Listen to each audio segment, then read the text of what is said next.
যাদের কাঁধে গোটা দেশ রক্ষার দায়ভার থাকে, যারা নিজ কাঁধে করে নিয়ে বয়ে চলে গোটা ভারতবর্ষ দেশকে, সেই তাদেরই সন্তানকে অন্য দেশের নাগরিক বলে পিটিয়ে হত্যা করা হলো।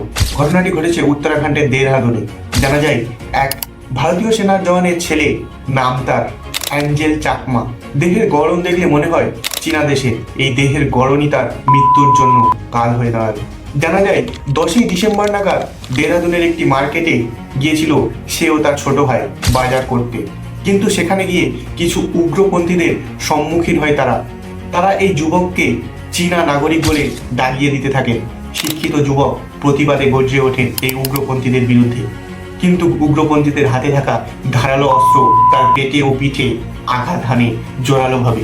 গুরুতর আহত হয়ে দেহরাদুনের একটি নার্সিংহোমে দীর্ঘ 15 দিন মৃত্যু শয্যায় আইসিইউতে ভর্তি ছিলেন তিনি। অবশেষে 25শে ডিসেম্বর মৃত্যুর কাছে হার মানেন এই লড়াকু যুবক, যা নিয়ে গোটা দেশে প্রতিবাদের ঝড় উঠেছে বিজেপির ডবল ইঞ্জিন সরকারের বিরুদ্ধে।